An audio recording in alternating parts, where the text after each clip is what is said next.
ಸ್ನೇಹಿತರೆ, ಅಂಗೈಯಲ್ಲಿ ಆರೋಗ್ಯ ಕನ್ನಡ ಯೂಟ್ಯೂಬ್ ಚಾನಲ್ಗೆ ನಿಮ್ಮೆಲ್ಲರಿಗೂ ಸ್ವಾಗತ. ಇವತ್ತು ಮತ್ತೊಂದು ಸಾಂಪ್ರದಾಯಿಕ ಅಡುಗೆ ಹಾಗೂ ಎಲ್ಲ ಊಟಗಳಲ್ಲೂ ಇರಲೇಬೇಕಾದಂತಹ ನಿಂಬೆಕಾಯಿಯ ಉಪ್ಪಿನಕಾಯಿ ಮಾಡೋದನ್ನು ತೋರಿಸ್ತಾ ಇದ್ದೀನಿ. ಹಸಿರಾಗಿರುವಂತಹ ಹೆಚ್ಚು ಆಯಿಲ್ನ ಸೆಕ್ರೀಟ್ ಮಾಡುವಂತಹ ಈ ಹಸಿರಾದ ನಿಂಬೆಕಾಯಿನ ನಾನು ಉಪ್ಪಿನಕಾಯಿ ಮಾಡೋದಕ್ಕೆ ಬಳಸ್ತಾ ಇದ್ದೀನಿ. ಮೊದಲಿಗೆ ಅದರಲ್ಲಿರುವಂಥ ಎಕ್ಸಸ್ ಜ್ಯೂಸ್ನೆಲ್ಲ ಒಂದು ಕಪ್ಪಿಗೆ ಅಥವಾ ಪಾತ್ರೆಗೆ ಹಿಂಡ್ಕೊಂಡು ಅದನ್ನು ಕಟ್ ಮಾಡಬೇಕು. ಯೆಲ್ಲೋ ಕಲರ್ ಇದ್ದರೆ ಅದರಲ್ಲಿ ಅಷ್ಟೊಂದು ಆಯಿಲ್ ಕಂಟೆಂಟ್ ಇರೋಲ್ಲ, ಸ್ವಲ್ಪ ಸ್ಲಿಪರಿ ಕಡಿಮೆ ಇರುತ್ತೆ. ಸೊ ಇದರಲ್ಲಿ ಆಯಿಲ್ ಕಂಟೆಂಟ್ ಜಾಸ್ತಿ ಇರೋದ್ರಿಂದ ತುಂಬ ಜಾರ್ತಾ ಇರುತ್ತೆ. ಹಾಗಾಗಿ ಫಸ್ಟು ನಾನು ಜ್ಯೂಸನ್ನ ಸ್ಕ್ವೀಸ್ ಮಾಡಿಬಿಟ್ಟು ತೆಗೆದುಬಿಟ್ಟು ಈಗ ಒಂದು ನಿಂಬೆಹಣ್ಣಲ್ಲಿ ಸರಿಸುಮಾರು 8 ಹೋಳುಗಳನ್ನ ಮಾಡ್ಕೊತಾ ಇದ್ದೀನಿ. ನಿಂಬೆಹಣ್ಣಿನ ಗಾತ್ರದ ಮೇಲೆ ನೀವು ಈ ಪೀಸ್ಗಳನ್ನ ಮಾಡ್ಕೋಬೇಕಾಗತ್ತೆ.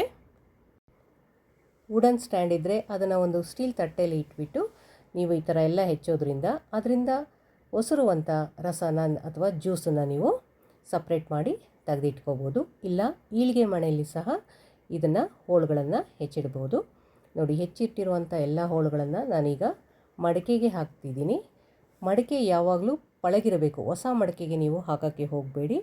ಸೊ ಚೆನ್ನಾಗಿ ಪಳಗಿರುವಂಥ ಮಡಿಕೆಗೆ ಈಗ ಹಾಕಿಬಿಟ್ಟು ಅದಕ್ಕೆ ಉಪ್ಪು ಮತ್ತು ಅರಿಶಿಣದ ಪುಡಿನ ಮಿಕ್ಸ್ ಮಾಡಿಬಿಟ್ಟು ಚೆನ್ನಾಗಿ ಕಲಸಿ 3 ರಿಂದ 5 ದಿವಸ ನಾನು ಇದನ್ನು ಮುಚ್ಚಿ ಇಡ್ತೀನಿ. ಆಮೇಲೆ ಅದಕ್ಕೆ ಉಳಿದ ಮಸಾಲೆನ ಹಾಕೋದು.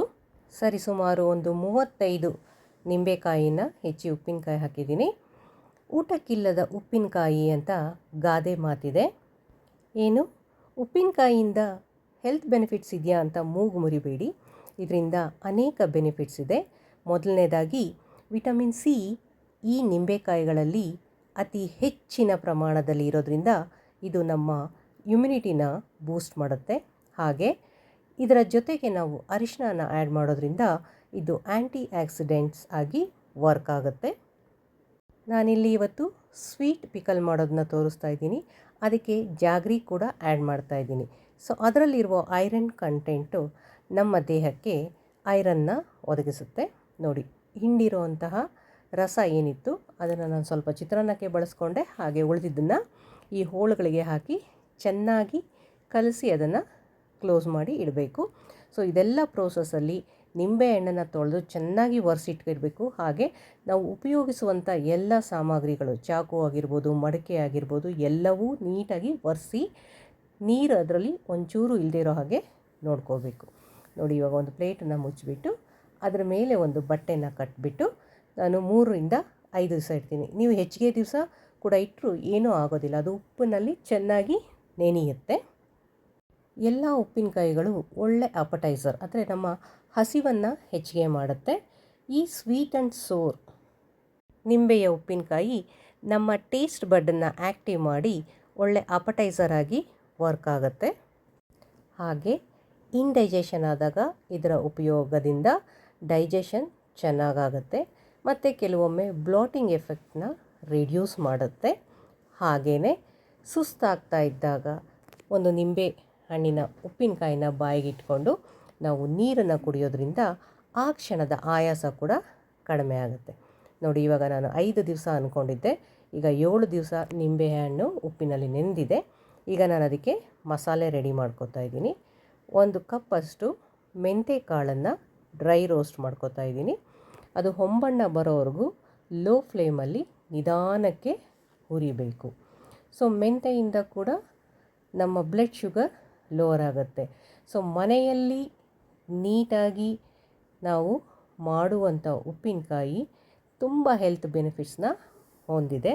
ಹಾಗಾಗಿ ಊಟಕ್ಕಿಲ್ಲದ ಉಪ್ಪಿನಕಾಯಿ ಅಂತ ನಾವು ಅದನ್ನು ದೂರ ಮಾಡ್ದೇ ದಿನನಿತ್ಯದಲ್ಲಿ ನಮ್ಮ ಆಹಾರದಲ್ಲಿ ಹಿತಮಿತವಾಗಿ ಬಳಸಿ ಅದರ ಪ್ರಯೋಜನವನ್ನು ಪಡೆದುಕೊಳ್ಬೋದು. ನೋಡಿ, ಇವಾಗ ಮೆಂತೆ ಕಾಳನ್ನು ಹೊಂಬಣ್ಣ ಬರೋವರೆಗೂ ಡ್ರೈ ರೋಸ್ಟ್ ಮಾಡಿ ಅದನ್ನು ಒಂದು ಕಂಟೈನರ್ಗೆ ಟ್ರಾನ್ಸ್ಫರ್ ಮಾಡಿಬಿಟ್ಟು ಈಗ ಅದೇ ಕಪ್ಪಿನ ಮೆಜರ್ಮೆಂಟಲ್ಲಿ ನಾನು ಸಾಸಿವೆನ ತಗೊಂಡು ಹುರಿತಾ ಇದ್ದೀನಿ. ಈಗ ಸಾಸಿವೆ ಅದರ ಕಲರ್ ಚೇಂಜ್ ಆಗಿ ಚಟಪಟ ಅಂತ ಸಿಡಿಯೋಕ್ಕೆ ಸ್ಟಾರ್ಟ್ ಮಾಡಿದಾಗ ನಾವು ಸ್ಟವ್ನ ಆಫ್ ಮಾಡಿಬಿಟ್ಟು ಮತ್ತೆ ಅದನ್ನು ಸ್ವಲ್ಪ ಫ್ರೈ ಮಾಡಬೇಕು, ಯಾಕಂದರೆ ಬಿಸಿಗೆ ಅದು ಮತ್ತೆ ಸಿಡಿಯೋ ಚಾನ್ಸಸ್ ಇರುತ್ತೆ. ಸೊ ಈಗ ಅದೆಲ್ಲ ಆರಿದ ಮೇಲೆ ಒಂದು ಜಾರ್ ತಗೊಂಡು ಅದಕ್ಕೆ ಫಸ್ಟು ಮೆಂತೆನ ಹಾಕ್ಕೋಬೇಕು. ಯಾಕಂದರೆ ನಮಗೆ ಮೆಂತೆ ಸ್ವಲ್ಪ ನುಣ್ಣಗೆ ಆಗಬೇಕು, ಸಾಸಿವೆ ಯಾವಾಗಲೂ ಸ್ವಲ್ಪ ರಫ್ ಆಗಿ ಪೌಡರ್ ಆಗಬೇಕು. ಹಾಗಾಗಿ ಫಸ್ಟು ಹುರಿದು ಆರಿರುವಂಥ ಮೆಂತೆನ ತಗೊಂಡು ಪೌಡರ್ ಮಾಡ್ಕೋಬೇಕು. ಮೆಂತೆ, ಅರಿಶಿನ, ಸಾಸಿವೆ ಹಾಗೂ ನಿಂಬೆಹಣ್ಣು ಎಲ್ಲವೂ ಸೇರಿದಾಗ ಅದು ಒಂದು ಒಳ್ಳೆ ಅರೋಮನ ಕೊಡುತ್ತೆ. ಅದರ ಜೊತೆಗೆ ಇಲ್ಲಿ ಸ್ಲೋ ಫರ್ಮೆಂಟೇಷನ್ ಆಗ್ತಾ ಇರೋದ್ರಿಂದ ನಿಂಬೆಹಣ್ಣಿನಲ್ಲಿರುವಂತಹ ಎಲ್ಲ ಮೆಡಿಕಲ್ ವ್ಯಾಲ್ಯೂ ಹಾಗೆ ರಿಟೈನ್ ಆಗುತ್ತೆ. ನೋಡಿ, ಇವಾಗ ನಾನು ಮೆಂತೆನ ಪುಡಿ ಮಾಡಿದ್ದೀನಿ. ಈಗ ಅದಕ್ಕೆ ಸಾಸಿವೆನ ಆ್ಯಡ್ ಮಾಡಿಬಿಟ್ಟು ಗ್ರೈಂಡ್ ಮಾಡ್ತೀನಿ. ಸಾಸಿವೆ ತುಂಬ ನುಣ್ಣಗಾಗೋದು ಬೇಡ. ಸೊ ಹಾಗಾಗಿ ಮೆಂತೆನ ಫಸ್ಟ್ ಪುಡಿ ಮಾಡಿಕೊಂಡು ಅದ್ರ ಜೊತೆಗೇ ಸಾಸಿವೆನ ಸೇರಿಸ್ತೀವಿ.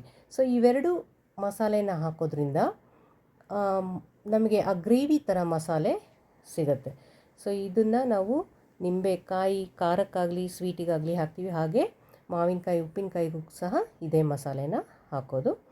ಸೊ ಈಗ ಅದನ್ನು ಗ್ರೈಂಡ್ ಮಾಡಿದ್ಮೇಲೆ ಒಂದು ದಪ್ಪ ತಳದ ಪಾತ್ರೆ ಅಥವಾ ಬಾಣಲಿನ ತಗೊಂಡು ಅದಕ್ಕೆ ನಾವು ಉಪ್ಪಲ್ಲಿ ನೆನೆಸಿಟ್ಟಿರೋ ಅಂತಹ ಹೋಳುಗಳನ್ನು ಹಾಕೋಬೇಕು. ಅಗಲವಾದ ಪಾತ್ರೆಯನ್ನು ತಗೊಂಡ್ರೆ ನಾವು ಈಸಿಯಾಗಿ ಅದನ್ನು ಕಲಿಸ್ಬೋದು ಅಂತ ಮಡಿಕೆಯಿಂದ ಈ ಜಾರಿಗೆ ನಾನು ನಿಂಬೆ ಹೋಳುಗಳನ್ನ ಟ್ರಾನ್ಸ್ಫರ್ ಮಾಡಿ 7 ದಿವಸಗಳಾಗಿದೆ.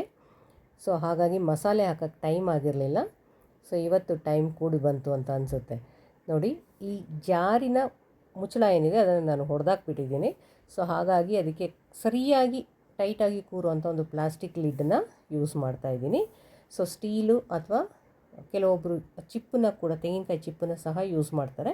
ಬಟ್ ಅದು ಕರೆಕ್ಟಾಗಿ ಕುತ್ಕೊಳ್ಳೋ ಅಂಥದ್ದನ್ನು ನಾವು ಸೆಲೆಕ್ಟ್ ಮಾಡಿ ಇಟ್ಕೋಬೇಕು. ನೋಡಿ, ಇವಾಗ ನಿಂಬೆ ಹೋಳುಗಳನ್ನು ಈ ಬಾಣಲೆಗೆ ಟ್ರಾನ್ಸ್ಫರ್ ಮಾಡ್ತಾಯಿದ್ದೀನಿ. ಸೊ ಅದು ಚೆನ್ನಾಗಿ ನೆಂದು ಸಾಫ್ಟಾಗಿ ಆಗಿರುತ್ತೆ, ಒಳ್ಳೆ ಅರೋಮ ಬರ್ತಾಯಿದೆ. ಸೊ ಈಗ ನಿಧಾನಕ್ಕೆ ಅದರಿಂದ ಎಲ್ಲ ತೆಗಿಬೇಕು. ಸೊ ಇವಾಗ ನಾವು ಯಾವುದೇ ಕಂಟೈನರ್ ಯೂಸ್ ಮಾಡೋದಾಗಲಿ ಅಥವಾ ಅದಕ್ಕೆ ಸ್ಪ್ಯಾಚುಲಾ ಯೂಸ್ ಮಾಡೋದಾದರೆ ಅದಕ್ಕೆ ನಾವು ವುಡನ್ ಸ್ಪ್ಯಾಚುಲಾ ಯೂಸ್ ಮಾಡೋದು ಬೆಸ್ಟು. ಹಾಗೆ ಇಂಡೋಲಿಯಂ ಮತ್ತು ಅಲ್ಯೂಮಿನಿಯಂ ಪಾತ್ರೆಗಳನ್ನು ಆದಷ್ಟು ಉಪಯೋಗಿಸ್ಬೇಡಿ. ಈಗ ನೋಡಿ, ಟ್ರಾನ್ಸ್ಫರ್ ಮಾಡ್ಕೊಂಡಿರೋಂಥ ಹೋಳುಗಳಿಗೆ ನಾವು ಪುಡಿ ಮಾಡಿಟ್ಟಿರುವಂತಹ ಮೆಂತೆ ಹಾಗೂ ಸಾಸಿವೆ ಪುಡಿನ ಹಾಕ್ತಾಯಿದ್ದೀನಿ. ಹಾಗೆ ಖಾರಕ್ಕೆ 2 ಸ್ಪೂನಷ್ಟು ಅಚ್ಚ ಖಾರದ ಪುಡಿ. ನಿಂಬೆ ರಸ ಜಾಸ್ತಿ ಇದ್ದರೆ ಅದಕ್ಕೆ ನಾವು ಇನ್ನೂ ಮಸಾಲೆನ ಸೇರಿಸ್ಬೇಕು. ಹಾಗೆ ಈಗ 1 ರಿಂದ 1.5 ಹಿಡಿಯಷ್ಟು ತುರಿದಿರೋಂತಹ ಬೆಲ್ಲನ ಆ್ಯಡ್ ಮಾಡ್ತಾಯಿದ್ದೀನಿ. ಸೊ ಸ್ವೀಟ್ ಆದರೂ ಇದಕ್ಕೆ ನಾವು ಖಾರನ ಆ್ಯಡ್ ಮಾಡಬೇಕು. ಖಾರ, ಸ್ವೀಟು, ಹುಳಿ ಎಲ್ಲ ಸೇರಿ ಅದೊಂದು ಟ್ಯಾಂಜಿ ಫ್ಲೇವರ್ ಸಿಗುತ್ತೆ, ತುಂಬ ಚೆನ್ನಾಗಿರುತ್ತೆ. ಈ ಮಳೆಗಾಲದಲ್ಲಿ ನಾವು ತಿಳಿಸಾರು, ಬಿಸಿ ಅನ್ನಕ್ಕೆ ಹಾಕ್ಕೊಂಡು ತಿಂದರೆ ತುಂಬ ಟೇಸ್ಟ್ ಅನಿಸುತ್ತೆ. ಹಾಗೆ ಮಳೆಗಾಲದಲ್ಲಿ ನಮಗೆ ಆಗುವಂಥ ಅನೀಸಿನೆಸ್ಸು, ಇಂಡೈಜೆಷನ್ ಕೂಡ ಈ ಪಿಕಲಿಂದ ರೆಡ್ಯೂಸ್ ಆಗುತ್ತೆ. ಹಾಗೆ ನಮ್ಮ ಟೇಸ್ಟ್ ಬಡ್ಗಳು ಕೂಡ ಆ್ಯಕ್ಟಿವ್ ಆಗ್ತಾ ಹೋಗುತ್ತೆ. ನೋಡಿ, ಈ ಥರ ಸಾಫ್ಟಾಗಿ ಕಲಿಸ್ಬೇಕು. ಅಂದರೆ ಹೋಳುಗಳ ಮೇಲೆ ಪ್ರೆಷರ್ ಬೀಳಬಾರ್ದು. ಅದನ್ನು ಚೆನ್ನಾಗಿ ಮಿಕ್ಸ್ ಮಾಡಿದ್ರೆ ಬೆಲ್ಲದಲ್ಲಿರುವಂಥ ನೀರಿನ ಅಂಶ ಅಥವಾ ಈ ಉಪ್ಪಿನಕಾಯಿಲಿರೋ ನೀರಿನ ಅಂಶ ಎಲ್ಲ ರಿಯಾಕ್ಟ್ ಆಗಿ ಬೆಲ್ಲ ಚೆನ್ನಾಗಿ ಮೆಲ್ಟಾಗಿ ಹೊಂದುತ್ತೆ. ಸೊ ಇದನ್ನು ಕಲಸಿ ಸುಮಾರು ಅರ್ಧದಿಂದ 1 ಗಂಟೆಯಷ್ಟು ಹಾಗೆ ಬಿಡಬೇಕು. ಆಮೇಲೆ ಅದನ್ನು ನಾವು ಬೇರೆ ಕಂಟೈನರ್ಗೆ ಅಥವಾ ಜಾಡಿಗೆ ಟ್ರಾನ್ಸ್ಫರ್ ಮಾಡಬೇಕು. ಆದಷ್ಟು ಉಪ್ಪಿನಕಾಯಿ ನೀವು ಸ್ಟೋರ್ ಮಾಡಬೇಕಾದ್ರೆ ಪಿಂಗಾಣಿ ಜಾಡಿಗಳನ್ನ ಬಳಸಿ, ಇಲ್ಲ ಗಾಜಿನ ಬಾಟಲಿಗಳನ್ನ ಬಳಸಿ. ನನಗೆ ಇಲ್ಲಿ ಬೆಲ್ಲ ಕಡಿಮೆ ಅನ್ನಿಸ್ತಾ ಇದೆ, ಹಾಗಾಗಿ ಮತ್ತೆ ಒಂದು ಅರ್ಧ ಹಿಡಿಯಷ್ಟು ಬೆಲ್ಲನ ಹಾಕ್ತಾಯಿದ್ದೀನಿ. ಸೊ ಇದು ಚೆನ್ನಾಗಿ ಮೆಲ್ಟಾಗಿ ನಿಮಗೆ ಒಂದು ಜೇನುತುಪ್ಪದ ಕನ್ಸಿಸ್ಟೆನ್ಸಿ ಬರಬೇಕು. ಆ ಮಸಾಲೆ ಮತ್ತು ಬೆಲ್ಲ, ನಿಂಬೆಹಣ್ಣಿನ ಜ್ಯೂಸ್ ಎಲ್ಲ ಚೆನ್ನಾಗಿ ಮಿಕ್ಸ್ ಆಗಿ ಒಂದು ಗಟ್ಟಿ ಪಾಕದ ಥರ ನಿಮಗೆ ಅನಿಸುತ್ತೆ. ಸೊ ಹಾಗೆಯೇ ನಿಂಬೆಹಣ್ಣಿಗೆ ಒಂದು ಶೈನಿಂಗ್ ಲೇಯರ್ ಕೋಟ್ ಆಗಿರೋ ಥರ ಅಪಿಯರ್ ಆಗುತ್ತೆ. ಸೊ ಬೆಲ್ಲನ ಮಾತ್ರ ನಿಧಾನಕ್ಕೆ ಸ್ಮ್ಯಾಶ್ ಮಾಡಿ ಹೋಳುಗಳನ್ನ ಹಗುರವಾಗಿ ಮಿಕ್ಸ್ ಮಾಡಿ, ಈ ಹಂತದಲ್ಲಿ ನೀವು ಒಂದ್ಸಲಿ ಹೋಳುಗಳನ್ನ ತಿಂದು ಉಪ್ಪು, ಹುಳಿ, ಖಾರ ಸರಿಯಾಗಿದೆಯಾ ಅಂತ ಟೇಸ್ಟ್ ಮಾಡಿ. ಖಾರ ಬೇಕಿದ್ರೆ ಮತ್ತೆ ಸ್ವಲ್ಪ ಖಾರ ಹಾಕಿ, ಕಲರ್ಗೆ ಇನ್ನೊಂದು ಸ್ವಲ್ಪ ಅರಿಶಿನ ಆ್ಯಡ್ ಮಾಡ್ತಾಯಿದ್ದೀನಿ. ಹಾಗೆ ಮಸಾಲೆ ನೋಡಬೇಕು, ಇಲ್ಲಿ ನೀವು ನೀರಿನ ಅಂಶ ಜಾಸ್ತಿ ಅನಿಸಿದ್ರೆ ಮಾತ್ರ ಇನ್ನೊಂದು ಸ್ಪೂನು ಮಸಾಲೆನೇ ಹಾಕಿ. ಸೊ ಅದು ಯಾವಾಗಲೂ ನಿಂಬೆಹಣ್ಣಿನ ರಸದ ಮೇಲೆ ಡಿಪೆಂಡ್ ಆಗುತ್ತೆ. ಸೊ ಈ ಕನ್ಸಿಸ್ಟೆನ್ಸಿ ಬರೋವರೆಗೂ ಚೆನ್ನಾಗಿ ಅದನ್ನು ಮಿಕ್ಸ್ ಮಾಡಿ 1 ಅವರ್ ಬಿಟ್ಟ ಮೇಲೆ ನಾವು ಕಂಟೈನರ್ಗೆ ಅದನ್ನು ಟ್ರಾನ್ಸ್ಫರ್ ಮಾಡಬೇಕು. ಸೊ ಯಾವಾಗಲೂ ಕಲಿಸ್ಬೇಕಾದ್ರೆ ಹಗುರವಾಗಿ ಕಲಿಸ್ಬೇಕು. ಮತ್ತು ಎಲ್ಲ ವೆಸಲ್ಸ್ ನಾವೇನು ಯೂಸ್ ಮಾಡ್ತಾಯಿದ್ದೀವಿ ಅದು ಎಲ್ಲವೂ ಡ್ರೈ ಆಗಿರಬೇಕು, ನೀರಿನ ಅಂಶ ಒಂಚೂರು ಇರಬಾರ್ದು. ಕೆಲವರು ಜಾಡಿಗಳಿಗೆ ಒಂದು ಇದ್ದಲನ್ನು ಚೆನ್ನಾಗಿ ಕೆಂಪಗೆ ಕಾಯಿಸಿಬಿಟ್ಟು ಅದನ್ನು ಒಂದು ಸಣ್ಣ ಬೌಲ್ನಲ್ಲಿ ಇಟ್ಬಿಟ್ಟು ಅದರ ಮೇಲೆ ಒಂದೆರಡು ಹನಿ ಕುಕ್ಕಿಂಗ್ ಆಯಿಲ್ನ ಹಾಕಿದ್ರೆ ಅದು ಚೆನ್ನಾಗಿ ಹೊಗೆ ಬರುತ್ತೆ. ಆ ಹೊಗೆಯಲ್ಲಿ ಜಾಡಿನ ಒಣಗಿಸಿ ಆ ಇಜ್ಜಲು ಮತ್ತು ಸಣ್ಣ ಬೌಲ್ ಏನಿಟ್ಟಿರ್ತಾರೆ ಅದನ್ನು ತೆಗೆದುಬಿಟ್ಟು ಆ ಹೊಗೆ ಬರ್ತಾ ಇರೋವಂಥ ಜಾಡಿಗೆ ಉಪ್ಪಿನಕಾಯಿನ ಆ್ಯಡ್ ಮಾಡ್ತಾರೆ. ಬಟ್ ಈ ಮೆಷರ್ಮೆಂಟಲ್ಲಿ ನೀವು ಮಾಡಿದ್ರೆ ಉಪ್ಪಿನಕಾಯಿ ಚೆನ್ನಾಗಿ ಬರುತ್ತೆ, ವರ್ಷಗಟ್ಟಲೆ ನೀವು ಇಟ್ಟರು ಏನೂ ಹಾಳಾಗೋದಿಲ್ಲ. ನೋಡಿ ಇವಾಗ ಚೆನ್ನಾಗಿ ಕಲಸಿದಾಗಿದೆ. ಸೊ ಆಲ್ಮೋಸ್ಟ್ 1 hour ಆಗಿದೆ ಇದು. ಸೊ ಇವಾಗ ನಾನು ಒಂದು ಜಾಡಿನ ತಗೊಂಡು ಅದಕ್ಕೆ ತುಂಬ್ತಾ ಇದ್ದೀನಿ.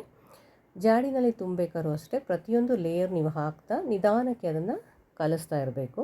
ಸೊ ಅದು ನೀಟಾಗಿ ಜಾಡಿಯ ಎಲ್ಲ ಕಡೆಗೂ ಸ್ಪ್ರೆಡ್ ಆಗಬೇಕು ಮತ್ತು ಎಲ್ಲ ಹೋಳುಗಳು ಚೆನ್ನಾಗಿ ಮಿಕ್ಸ್ ಆಗಬೇಕು. ಸೊ ಲಾಸ್ಟಲ್ಲಿ ಉಳಿದಿರೋಂಥ ಗಸಿ ನೋಡಿ ಎಷ್ಟು ತಿಕ್ಕಾಗಿ ಜೇನುತುಪ್ಪದ ಥರ ಬಂದಿದೆ. ಸೊ ಅದನ್ನೆಲ್ಲವೂ ಚೆನ್ನಾಗಿ ಬಳದ್ಬಿಟ್ಟು ನಾವು ಜಾಡಿಗೆ ಹಾಕಬೇಕು. ಆಮೇಲೆ ಜಾಡಿನ ಸುತ್ತ ನೀಟಾಗಿ ಒರೆಸ್ಬೇಕು. ಅದರ ಕಂಠ ಅಂತ ಏನು ಕರಿತೀವಿ ಅಥವಾ ಮೌತ್ ಆಫ್ ದ ಜಾರ್ ಅಂತ ಕರಿತೀವಲ್ಲ, ಸೊ ಅದನ್ನು ನೀಟಾಗಿ ಒರೆಸ್ಬೇಕು.